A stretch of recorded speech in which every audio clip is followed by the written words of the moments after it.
What up, everybody? Welcome to another episode of Ask Paul. My name is Paul Abernathy, your host as always, and welcome to the podcast where we talk all things electrical, and obviously with a slant towards the National Electrical Code. That is what I do, folks. So if you have questions, look, this whole concept of the Ask Paul is so that you can ask your questions to me on electrical, contracting, whatever your choice may be, by simply going to our portal online at paulabernathy.com.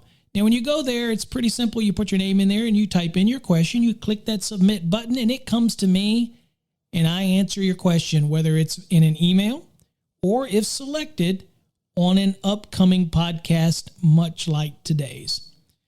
Now, let's get the commercials out of the way. If you're looking to study for an electrical exam, whether it's a journeyman or master's, and you're tired of fumbling through the code, other people sell books, publications, but they are really not geared to teach you. You're just there to read it, and you don't get anything out of it. You don't get access to any kind of educator to ask your questions. It's just a book. It's just a DVD. Look, our Fast Tracks programs are designed to help you learn the National Electrical Code.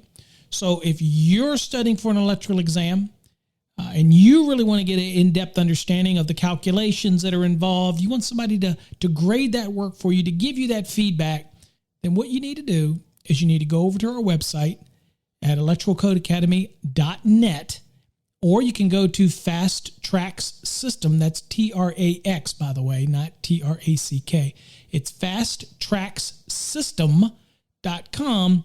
And you'll go right to our Fast Tracks Black program, which is designed specifically for exam preparation and that 30,000-foot view of the National Electrical Code. If maybe you're not studying for an exam, but you just want to get a better understanding of the NEC, well, that's still the program for you. If you are beyond your license and you want to learn residential, then that's the Fast Tracks Red. If you want to learn commercial, that's the Fast Tracks Green. If you want to do industrial wiring and learn that codes that are associated with that, then that's Fast Tracks Blue. So we have different color-coded systems depending on whether or not it's pre-licensing or post-licensing type of education, okay? But again, if you're studying for an electrical exam, you want the Fast Tracks Black program, and you can get information on that, again, by going to our website. And it'll be down in the description if you want to listen to the podcast, and then click in the description. There you go.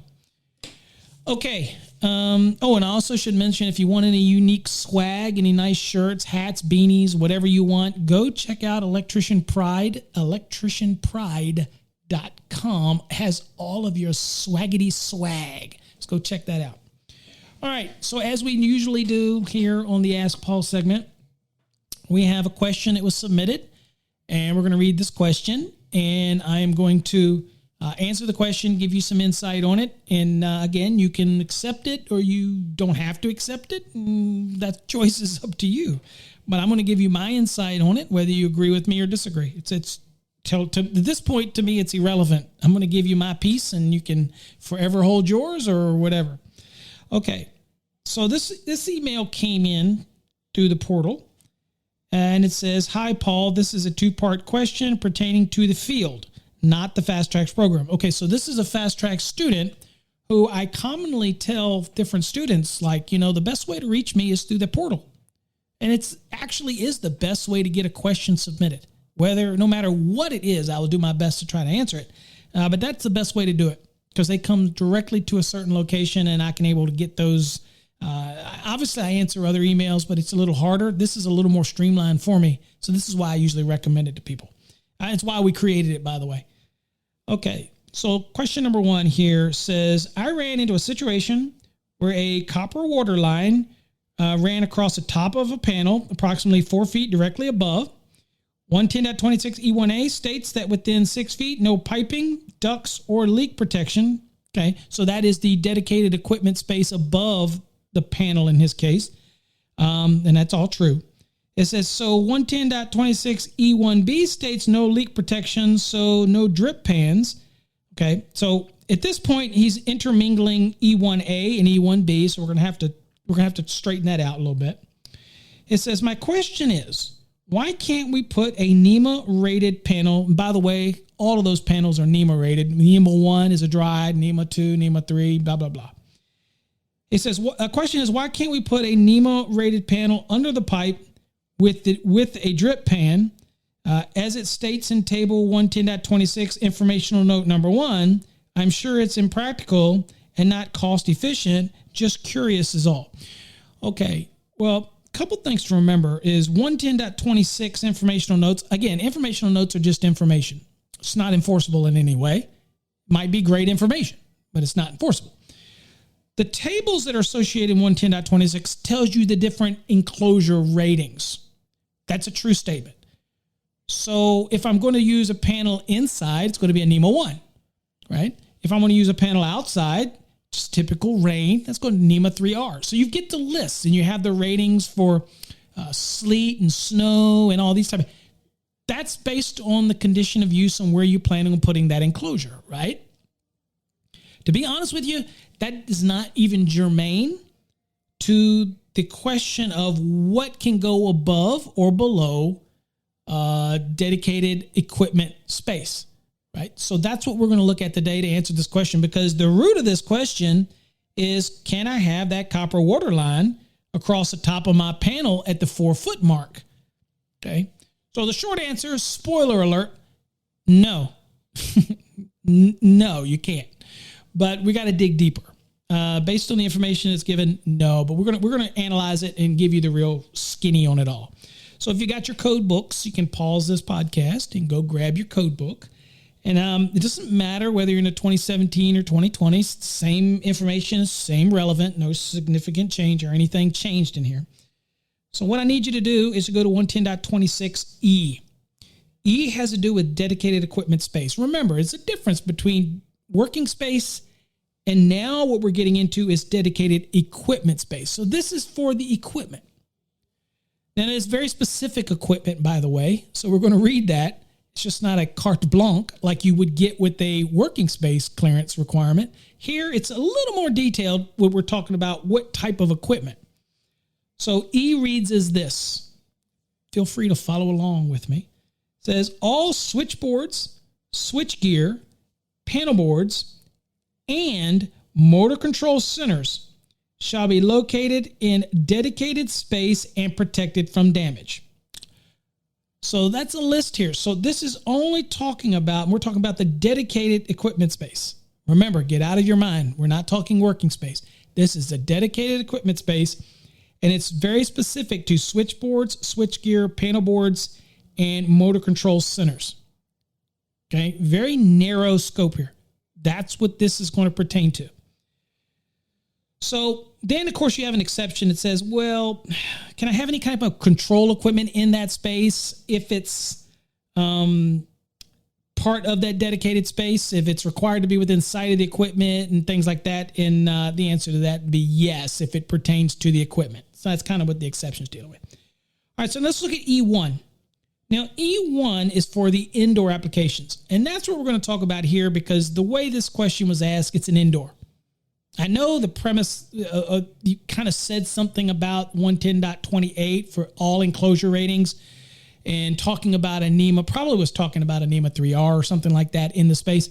But again, that's not really germane to the topic, because we're going to see what the code says, and unless it gives an exception for this, saying it can be a 3R or some other type of rated enclosure, then that's not going to be germane to the question. So let's read it.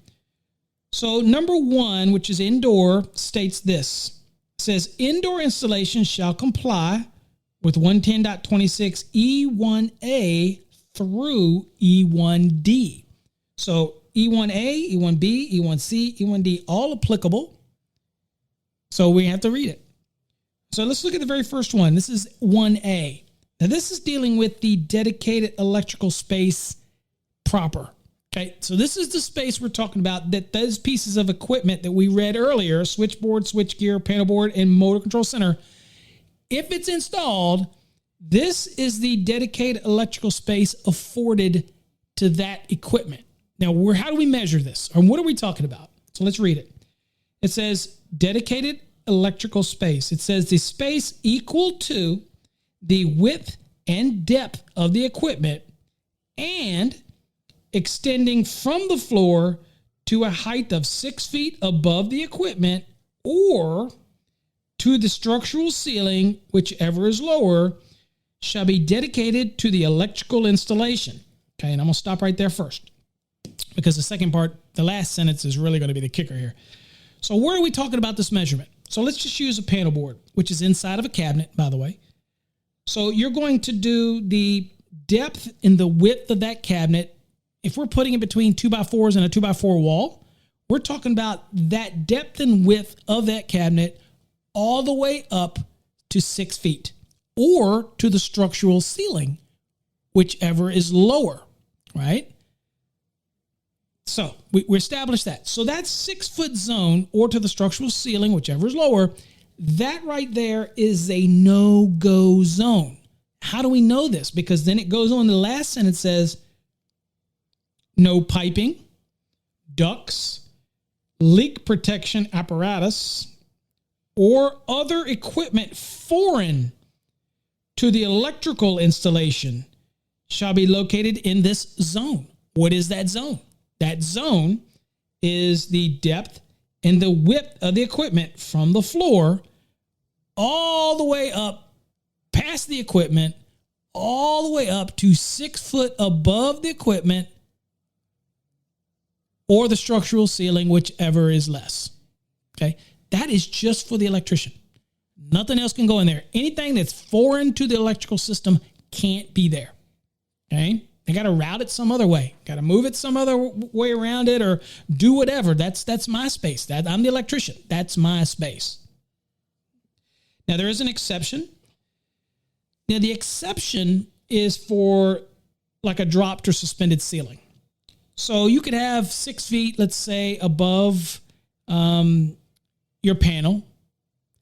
And you could have but maybe that's, so maybe the panel's up at a certain height and you go up 6 feet, but they want a drop ceiling in there. And so it's kind of be in the middle between the panel and the 6 foot point or the structural ceiling, whichever is lower. It's kind of in the middle there.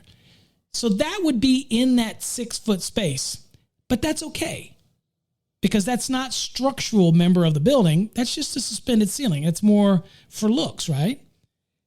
But the exception is saying, you know what? That's okay. It can go in there. If it's got removable tiles, the 2x2s or 2x4 tiles, that's fine. That's not going to do anything. That's perfectly acceptable to be in that space. Okay, makes sense.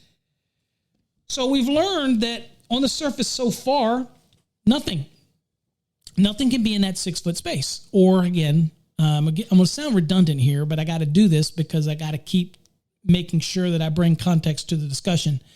It's 6 feet above or the structural framing, structural ceiling, whichever is less, whichever is lower. Okay. So that means if you had your panel instead of being 6 feet, the structural ceiling, the joists were 4 feet above. Well, that's your mark. Okay. Can't be within that 4 feet piece. Okay. The 6 foot then goes away. It's the structural ceiling because it's lower than 6 feet. You get me? All right, so let's go on to the next one. So next we're going to be talking about, and this is more germane to what the person's asking about the copper water line. It says B is foreign systems. Obviously, the water line is part of the water for the building. That's a foreign system. Here's what it says.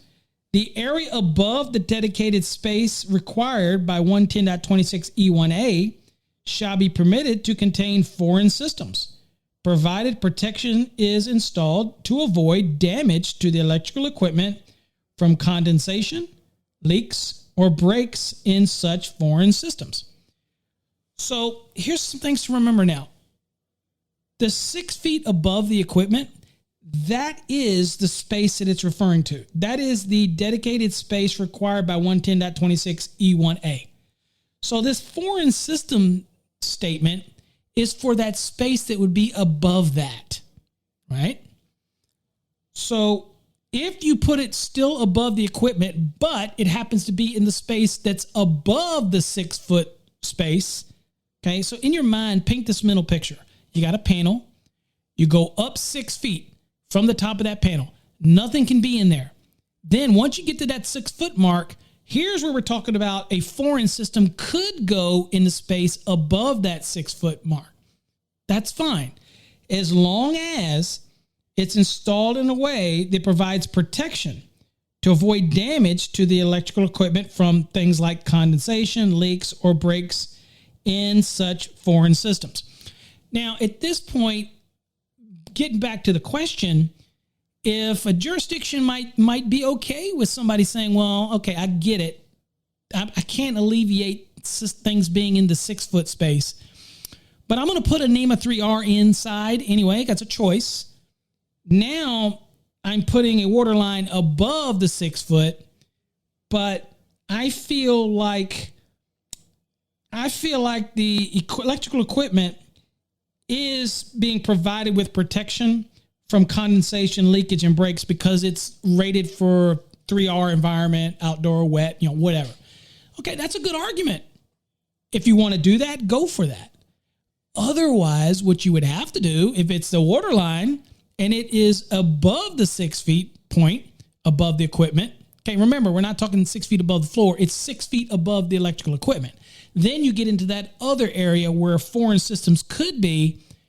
But if you would have to put in something like a drip pan or some type of trough that if it ruptured, it would carry the water away or whatnot like that. Or you might be able to argue with the inspector that because of this situation, I'm going to put a NEMA 3R enclosure in. Well, again, that doesn't help you in the 6 feet above the panel board, but it would help you in that space above the 6 feet. You could probably make that argument. Okay, so that's an argument you'd have to fight. Most people, when they ask this question, they want to put a water line or something up there. I usually tell people, why don't you just reroute it around that? Well, it doesn't have to be there. Just save you the grief. But you could put a drain pan system, drip pan system, or something like that. And I've seen a lot of systems where the pipes actually have as kind of a trough underneath it. And they actually make supporting systems like that. In case it were to leak, it would not drip down. It would just, take it away. You can have that argument, but again, I could make an argument based on your question that it says that provided protection is installed to avoid damage to the electrical equipment from condensation, leaks, and breaks in such foreign systems. Yes, then you could probably get away with a NEMA 3R if you wanted. I believe that they can be installed indoors or outdoors. Those type of things. Just be careful with the covers and how they're mounted and what you can do in the wall. And some are rated for recess and some are not. And you just have to be careful about that. But again, I guess you could get away with that. But remember, we're talking about foreign systems above the dedicated electrical space. So we're not talking about allowing something within that 6 foot space or the structural ceiling. We're talking about that space above that, right? Okay, next would be sprinkler protection. Sprinkler protection is C. It says sprinkler protection shall be permitted for the dedicated space where the piping complies with this section. So this is basically saying that the piping still can't be in that 6 foot space, that dedicated equipment space, a dedicated electrical space. It can't be in there. It could spray into it, right? You got to meet all the other rules for the piping, as we said earlier. No piping within that 6 foot space. It could be above that 6 foot space, above the panel. That 6 foot that starts above the equipment up 6 feet, or to the structural ceiling, whichever's less. It can be above that, but it has to have the same protections in case it leaks and all this kind of other stuff. So you still have to follow the rules because it is a foreign system. But this is allowing also the sprinkler protection to actually spray into the dedicated electrical space. That's okay. It's doing its job. It's doing what it's supposed to do. Okay.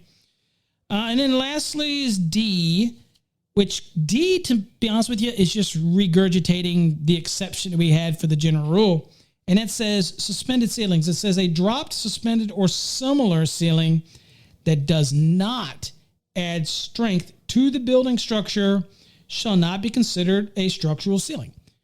Again, what we're not wanting to do is have somebody measure from the top of a panel up 4 feet to a drop ceiling, and that maybe be only 4 feet, and then somebody ends up putting the water line above it at that point, because that's not a structural ceiling. They have to go all the way up, go right past the suspended ceiling and keep on going up to 6 feet or the structural ceiling, whichever is less.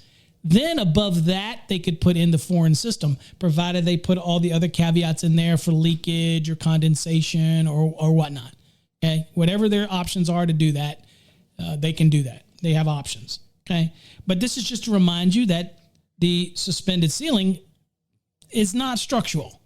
Okay, so not only can it be in that 6 foot space above the panel, but it also reminds you that it is not considered building structure. So it's not going to stop the measurement from the panel up. It's still going to be 6 feet or to the structural framing, whichever's less. And it's just a reminder that suspended ceiling is not considered structural. So don't stop your measurement there. Keep on going. You with me? Okay. Just so we're clear. Now, the other question that I will answer, same question, but I wanted to make a statement because, somebody's going to say, well, that doesn't make sense. If the water line in question is only up 4 feet, if you put a NEMA 3R panel in there, then it's got to be okay. Well, I'm going to remind you that if you were to go to 110.26E2 and then look at C, if you look at E2C, you'll notice that it's almost verbatim the same language. And this is for an enclosure that would be outside. So we know that's going to be a NEMA 3R or whatnot. So in that case, it still says the depth and the width of equipment up to 6 feet above the equipment is dedicated only to the electrical installation. It reminds you again, no piping or other equipment foreign to the electrical installation shall be located in this zone. So that just reminds you that exteriorly, even if I did put a 3R, it doesn't change the measurement. So you can't use that argument for indoors and make it, instead of a NEMA 1 for a dry location, put a NEMA 3, and then you get to reduce that 6 feet above the equipment that's required by 110.26E1A. No, that doesn't get rid of that rule. Still can't have nothing in that 6 foot space or up to the structural ceiling, again, whichever's less. Right? Doesn't get rid of that rule. You might be able to use that argument for the space above that space when you have a foreign system in there, okay? But personally, most people wouldn't do that. They just put some kind of drain pan or whatnot underneath the whatever the foreign system is. It's there, and just move on their merry way, right? All you have to do is divert the water away from that area, and that's it. Okay. Hopefully that answered that question. I was very redundant, but I want to make sure that I did not leave any ambiguity about how I explained it, so that, people don't have to start sending me freaking emails about it, that you got the gist of what we're saying. So just remember, in summary, that 6 foot space above the panel in your question, nothing can go in that space. The width and the depth of the equipment, nothing can go in there except for things that are involved in the electrical. Okay. When you get above that space, above that 6 foot space, remember, it's the 6 feet above the equipment. Okay. That might be 11 feet high if the what is it? 6, 7, 8, 9, 10. If the panel's at 5 feet and you got 6 feet above it, and that's 11 feet, right? But we're still talking about the 6 feet above the equipment. Now, once you get to that portion above that 6 feet, that is where you could have a foreign system in there, but you got to meet all the caveats as well, drains and all that kind of stuff. Okay. I'm not going to belittle that. That's it. I'm not going to go any more than that. And people say that, Paul, you're not very clear. Don't listen to my podcast. There's tons of other people for you to listen to. Okay. Or I'm eager to hear your own podcast. If you got a better way of saying it, get out there, put yourself out there, my friend, put yourself out there in the airwaves. Okay. Much better educators than me. Go for it. Okay. The next question. So he said it was a 2-part question. The next question says, I have a customer that needs primary service from a transformer pad to single family dwelling, 300 feet total from the transformer pad to the point of service, with a creek running straight through the property. Creek is approximately 10 feet wide with 3 to 7 inches of running water. My question is, in table 300.5, where does it explain the requirements of burying feeder cables? Now, you just said service. Now you're saying feeders. So I'm a little confused. Feeder cables underwater, or is it not possible? If not, where in the 2017 code book does it state this? Well, it's not going to state it that way. I have an engineer from a local utility company scheduled to meet, but wanted to get your thoughts processed first. Thank you so much for your Fast Tracks program, podcast, coffee hour. All that is just unmatched by anyone, even blank blank. Please don't tell him I said that. But honestly, you amp me up and want to learn more. Well, I'm glad that I amp you up. And again, thanks for listening. Okay. So one thing I will say that it's probably not timely because you might have already done this job by the time I get caught up on these. So again, if this was an urgent thing and you're a Fast Track student, I urge you to give me a call if it's something you need right away. Because again, I don't sit there and just jump on these right away. Sometimes I have to come back and I get a bunch of emails. I get hundreds of emails a week. So even through the Ask Paul portal. So hopefully I'm not coming at you too late here with this. Okay, a couple things to talk about. When it comes to raceways, the code doesn't prohibit you installing raceways on above ground, on the surface of the earth. You still have the issue that you have to, where it's subject to physical damage, it has to be protected. Well, rigid, intermediate does fine. Schedule 80 does fine. Schedule 40, if it's on the surface, you could argue that's subject to physical damage. Schedule 40 does not, so that would be a problem. So you wouldn't do that. You use Schedule 80. You still have to meet the securing requirements within 3 feet of terminations and junctions. But after that, the rules just say it has to be supported at certain intervals. Well, many will argue that running it on the ground does support it. So the earth is a pretty darn good supporting system. Okay. So again, if you were to read it, and if I were to take you and look at this, just for craps and giggles real quick, I'm going there for a reason, but let's go look, for example, for, just say, PVC. Keep it simple, PVC. All right. So if I go look for PVC, and I got to go look for it here. Sorry. Okay. If I look for PVC Article 352, you'll see that it says G, 352.10G says underground installations. Notice it says for underground installations, PVC shall be permitted. So that's a permissive statement. It doesn't say that it can only be run underground. It can be run above ground. It can be run on the side of the building. It can be run inside of a building. It can be run in a slab. It can be run underground. Now, if you do an underground installation, then you have to meet the depth of cover requirements as you state in table 300.5 because it's an underground installation. But nothing prohibits it being installed above ground other than the fact that it's subject to physical damage. Now, if it's a wiring method that is okay for physical damage, then you're okay. And it gets done all the time. Now, here's the thing I want to pull to is the securing and supporting requirements, since we're talking about Schedule 80 just in general. It says PVC conduit shall be installed as a complete system as provided in 300.18, which tells you complete system between boxes, cabinets, and whatnot. Before you even pull conductors in, it needs to be a complete raceway. It says, and shall be fastened so that movement from thermal expansion or contraction is permitted. Okay, so if you're doing it on the side of the building, on top of the roof, you're going to make sure that you accommodate for thermal expansion and contraction. They have fittings for that, by the way. It also says conduit shall be securely fastened and supported in accordance with 352.30 A and B. Okay, so A is securely fastened. B is supported. So here's what it says about fastening. Interesting, quite interesting. It says PVC conduit shall be securely fastened within 3 feet of each outlet box, junction box, device box, conduit body, or other conduit termination. Conduit listed for securing at other than 3 feet shall be permitted to be installed in accordance with its listing.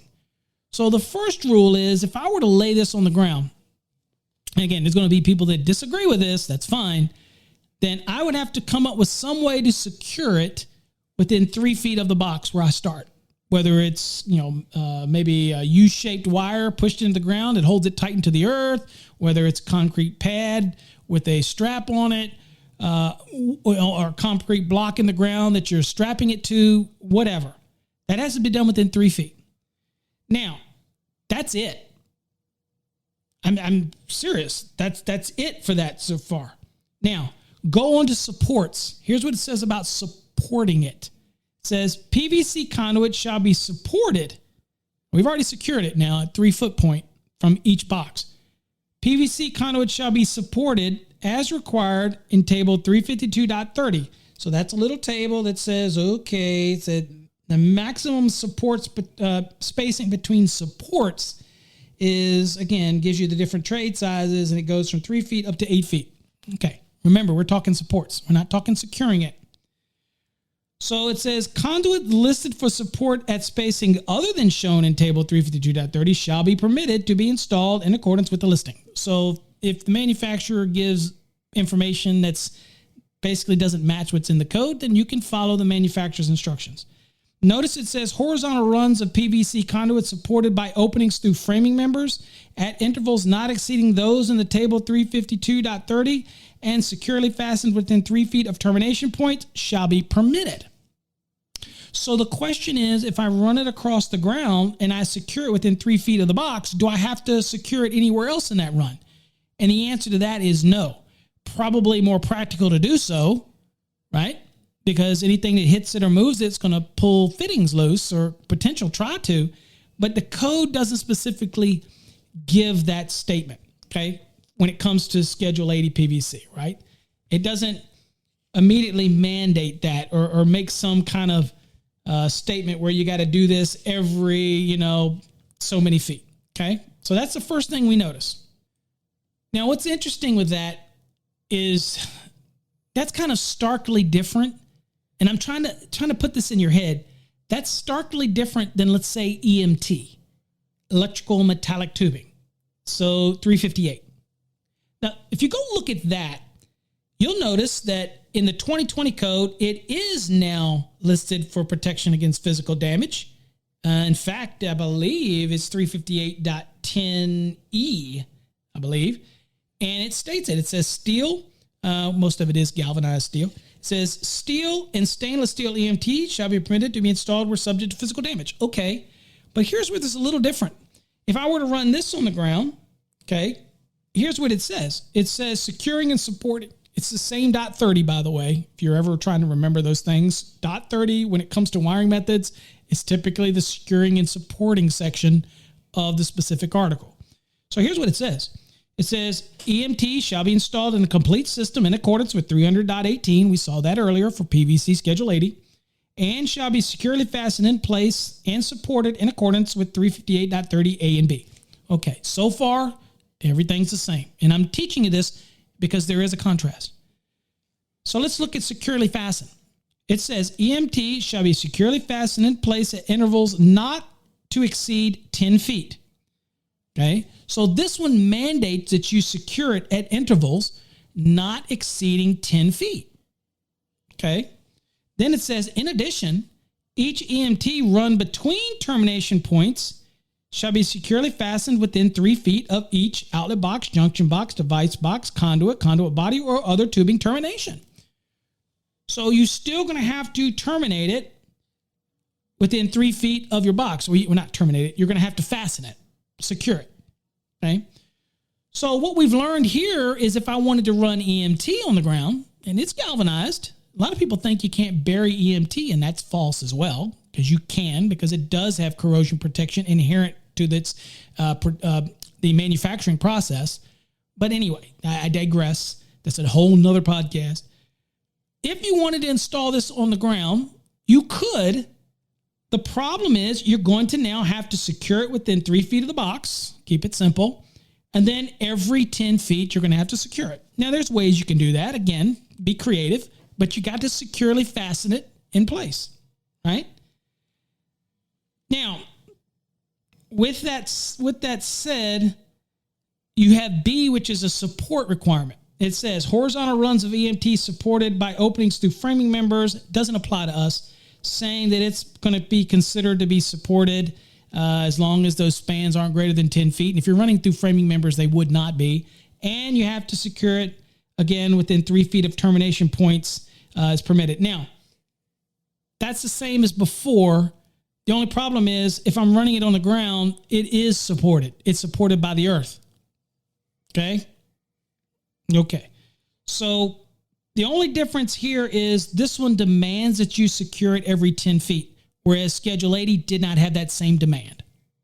You with me? Now, I say all that with tongue in cheek because it's rare that you're going to see anybody run a wiring method like that out exposed like that.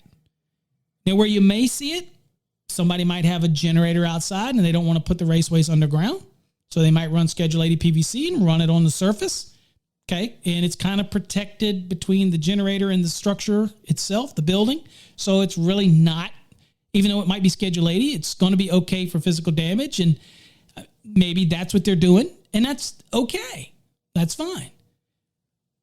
But that's why I wanted to take you down this journey, because you have to really look at each article, depending on the type of wiring method you're dealing with. It is vastly different for Schedule 80 PVC than it is for EMT, for example. So I guess while we're at it, we might as well look at rigid metal conduit. I mean, why not, right? I mean, let's just see what rigid will let me do. So rigid metal conduit, Article 344, okay, it obviously can be buried. It is protection from physical damage, okay, not a problem. How about securing and supporting? Remember, it's .30 again. So securing and supporting, it's same language as it said for all the others. Got to be complete run. It's got to be installed in accordance with 300.18 before you even pull any wires in there. And then, of course, it tells you to securely fasten it in place and support it in accordance with 344.30A and B. Well, what does A say? Well, that's securely fasten it. It says rigid metal conduit shall be secured in accordance with one of the following. Number one says rigid metal conduit shall be securely fastened within 3 feet of each outlet box, junction box, device box, cabinet box, conduit body, or cabinet, conduit body, and other conduit terminations. So that sounds similar. That's familiar. We're used to that one. Okay. Next one says fastening shall be permitted to be increased to a distance of 5 feet where structural members do not readily permit fastening within 3 feet. A good example of that would be in like a parking garage underneath where you have those concrete, supports, and you can't do it within 3 feet, but it's unbroken piece of product. So it'll let you go up to 5 feet. Okay. So let you do that. Let's see. And then, of course, the third one says, where approved, conduit shall not be required to be securely fastened in 3 feet of the service head for above the roof terminations of a mast. All right, so this is mainly, again, securing it, right, within 3 feet. And it allows you in some occasions to go up to 5 feet. But that's all its requirement. So it's not requiring you to do it every 10 feet like EMT did. Granted, okay? Another reason might be the fact that typically these are threaded, so it's a threaded coupling, and with EMT, it is usually a threadless compression, and it's outdoors, so it wouldn't be set screw. But, you know, they can be volatilely moved back and forth and break that seal, so that might make sense. I mean, that's me speculating, but that makes sense, right? Now, supports. It says, shall be supported in accordance with one of the following. And there's 4 different options here. Number 1, conduit shall be supported at intervals not exceeding 10 feet. Remember, we're talking support. We're not talking securement. We're talking support. Okay, we don't want it to dip. Next, it says the distance between supports for straight runs of conduit shall be permitted in accordance with table 344.30B2, provided the conduit is made up with a threaded coupling and support that prevents transmission of stresses to terminations where conduit is deflected between supports. Okay, so again, it's not really doing any securement here. Okay, so, and then the rest of these I don't have to go into because they're not talking about the securing. They're talking about supporting. So this would be a situation where I would be able to run rigid metal conduit on the surface. I can run it on the ground. It's constantly supported. Now, if I put it underground, it is always supported. It's supported by the earth. Now, if I run it on Kindorf, or I run it on between ceiling joists, or I run it on trapeze, then that's where we have to get into the supporting requirements, and you have so it doesn't bow or sag or whatnot, put stress on the coupling and things like that. But if you're running it on the earth, then it's not really the case. It is supported the entire time. Okay, so it becomes the argument between securement and supporting, and if you read it the way it is, whether you like it or not, that's what the code says, right? People will agree to disagree, but and then say, "Well, I'd never do that." I get it. I get it. I would never run raceways on the surface of the earth, but nothing prohibits it, especially if the raceway is okay for subject to physical damage. Of course, unless I'm missing something. And if I am, this is an open call to anybody out there. I'm open. I'm all ears. In fact, you can comment to this podcast, whether it's on YouTube or wherever it is, and let me know the code section that prohibits that application. I'm just saying. All right. So anyway, just kind of giving you an overview of all of that and how that all lays out. Okay. Just so you kind of get an idea of what's going on. Okay. So I guess I do all that to get back to the question. So let me talk to you about this question. So first you say service from the transformer pad, then later on you say feeder. If it's a service, that's a long run, 300 feet. So it sounds to me like you're either an agent for the utility and you're doing the service, or there's a service disconnecting means somewhere at that pad, and now it is a feeder, and now you're running a feeder to the dwelling. Okay? And that's possible. That's all possible, but we really need to know which one, because when it comes to the utility side, they're the one that dictates the depth of cover. Okay? They're the one that does that.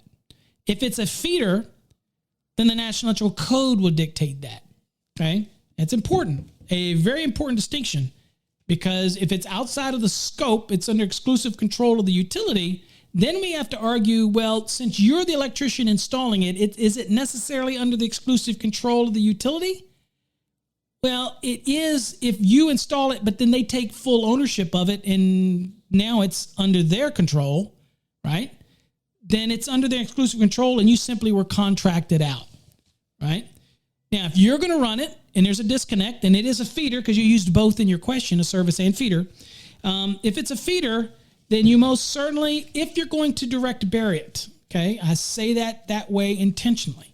If you're going to direct bury it, then you have to follow the rules of depth of cover, 300.5. Follow all those rules, okay? And depending on what you're dealing with, column 1, 2, 3, whatever you're dealing with, that's your depth of cover. Okay. And that's what you have to dig it to. Now, if it's a feeder and you're running it through a creek, personally, and I'm just going to give you me, people can agree to disagree. I say, find it in the code. I think water does not become a cover. Okay. So if you say that the creek is, and I think you said 6 to 7 inches of running water, then I would have my depth of cover from the creek bed, and I would have to dig down there. If you're going to direct bury it, right, then I'd have to do that. Okay. I will encourage you to check with your AHJ, because the next thing that people will say, well, I'll bury it until I get to the creek, and then it'll be on the surface through the water, and then I'll bury it back down through the creek.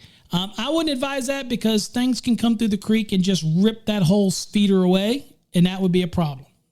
Okay, and we can argue the semantics of that, and you can argue, well, I think you could go deep, and then you could come up, and whatever, whatever. I consider the finished grade to be the base of the creek. I don't consider the water to be any cover at all. Okay. So in this case, now people say, well, Paul, what about when you run things out in a lake?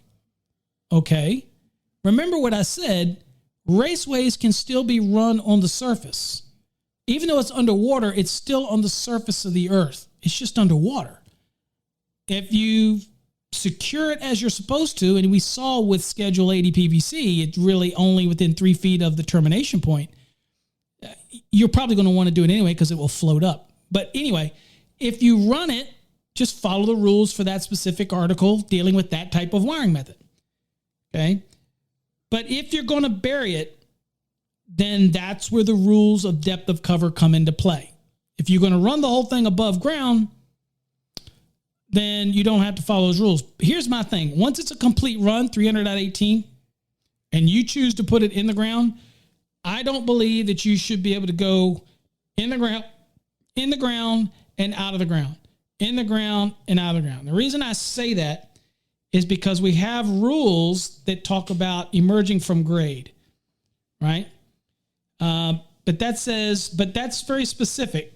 Okay. That's very specific. So I need to read it. It says emerging from grade. It says, where am I at? And I want you to be able to follow along. 300.5D1. Now remember, this is protection from damage for what? This is for direct buried conductors and cables. So this doesn't necessarily apply to raceways, by the way. Okay. We're talking about like PVC jacketed MC, that type of cable, whatnot. Okay. Tray cable, direct burial, those type of things. Not so much raceways, but I feel it's important to even mention it.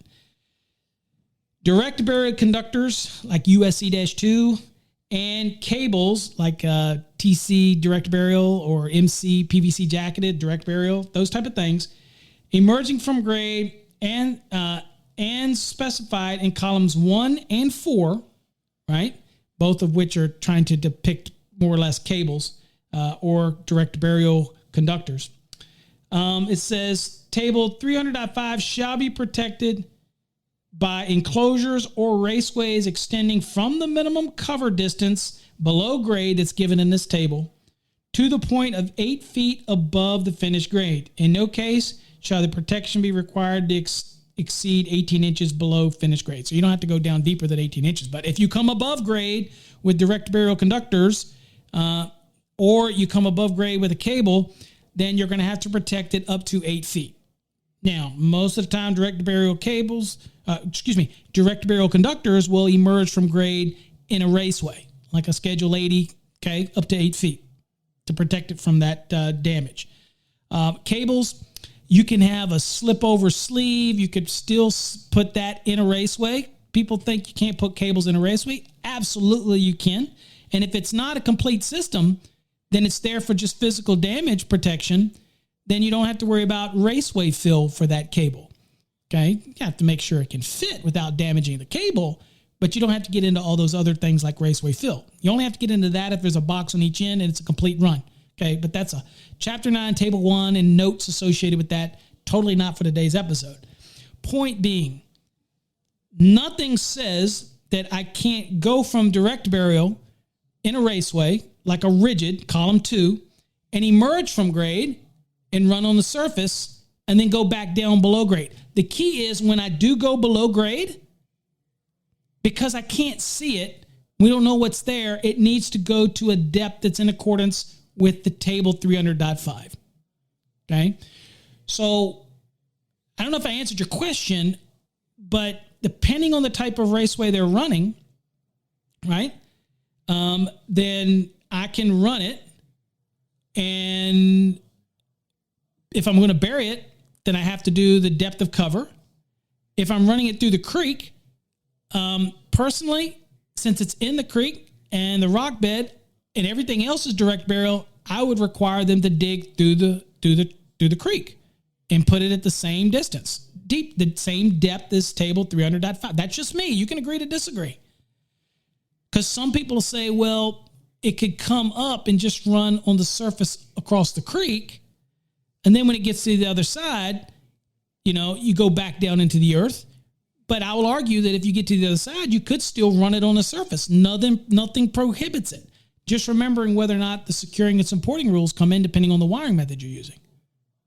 So I don't want to complicate it, but nothing prohibits you from running through a creek, if that answers your question.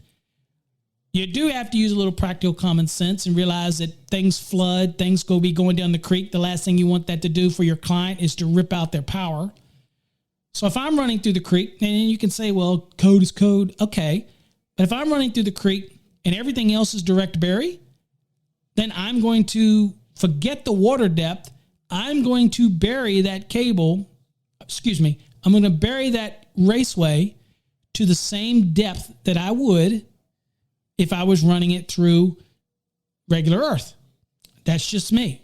Now, again, I'm fully aware that some people will disagree with that, and I really don't care. That's my opinion. You don't agree with it? Take it up to somebody else. But that's how I see it when I would be called on to look at this installation.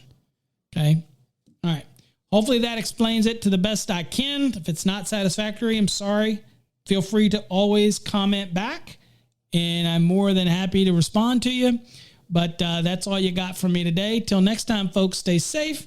God bless. And hopefully, if you've got any questions and you want me to give a shot at answering them for you, do me a favor. Go to paulabernathy.com. Go to the portal. Submit your question, and I'll do my best to answer that question for you. Till next time, folks, stay safe. God bless.